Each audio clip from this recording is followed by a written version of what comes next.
Hello ಮಕ್ಕಳೇ, ಎಲ್ಲರಿಗೂ ನಮಸ್ಕಾರ. ಇವತ್ತು ನಾನೊಂದು ಸಣ್ಣ ಆ್ಯಕ್ಟಿವಿಟಿ ಮಾಡ್ತಾ ಇದ್ದೇನೆ. ನಿಮಗೆಲ್ಲ ಕ್ಯಾಂಡಲ್ ಕಾಣ್ತಾ ಇರಬಹುದು. ಹಾಗೆ ಇದರ ಎದುರಲ್ಲಿ ಒಂದು ಏನು ದರ್ಪಣ ಇಟ್ಟಿದ್ದೇನೆ. ಇದುವೇ ನಿಮ್ನ ದರ್ಪಣ, ಒಳಮುಖ ದರ್ಪಣ ಅಂತ ಹೇಳ್ತಾರೆ. ಇಲ್ಲಿ ಸ್ವಲ್ಪ ಒಳಮುಖವಾಗಿದೆ, ಹೀಗೆ ಉಬ್ಬಿಕೊಂಡಿದೆ. ಈ ದರ್ಪಣವನ್ನು ಇಟ್ಟಾಗ ನಿಮಗೆ ಪ್ರತಿಬಿಂಬ ಕಾಣಬೇಕು ಅಲ್ವಾ?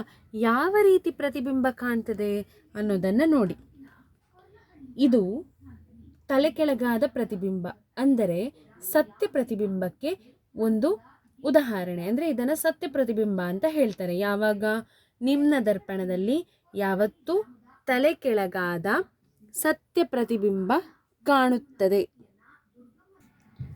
ಈಗ ನೋಡಿ, ನಾನು ಪೀನ ದರ್ಪಣವನ್ನು ಇಟ್ಟಿದ್ದೇನೆ, ಉಬ್ಬಿದ ದರ್ಪಣ ಆಯಿತಾ. ಈಗ ಎದುರಲ್ಲಿ ಏನಿದೆ, ಕ್ಯಾಂಡಲ್ ಇದೆ. ನಿಮಗೆ ಸ್ಕ್ರೀನಲ್ಲಿ ಏನಾದರೂ ಕಾಣ್ತದಾ? ಪರದೆಯ ಮೇಲೆ ಯಾವ ಚಿತ್ರ ಕೂಡ ಕಾಣುವುದಿಲ್ಲ. ಎಷ್ಟು ಎದುರು, ಮತ್ತು ಇದನ್ನು ನಾನು ಎದುರು ಮಾಡ್ತಾ ಇದ್ದೇನೆ ನೋಡಿ, ಅಲ್ಲಿ ನೋಡಿ ಏನು ಕಾಣ್ತಾ ಇಲ್ಲ. ಹಾಗೆ ಎಷ್ಟು ಎದುರಿಟ್ಟರು ಕೂಡ, ಹಾಗೆ ಹಿಂದೆ ಇಟ್ಟರು ಕೂಡ ಏನು ಕಾಣ್ತಾ ಇಲ್ಲ, ಪ್ರತಿಬಿಂಬ ಕಾಣುತ್ತಾ ಇಲ್ಲ. ಅದರ ಅರ್ಥ ಪ್ರತಿಬಿಂಬವನ್ನು ಪರದೆಯಲ್ಲಿ ಹಿಡಿಯಲು ಆಗುವುದಿಲ್ಲ. ಅದು ಸತ್ಯ ಪ್ರತಿಬಿಂಬ ಆಯಿತು, ಏನು ಮಿಥ್ಯ ಪ್ರತಿಬಿಂಬ ಅಂತ ಹೇಳ್ತಾರೆ. ಅದು ನೇರವಾಗಿ ಇರ್ತದೆ.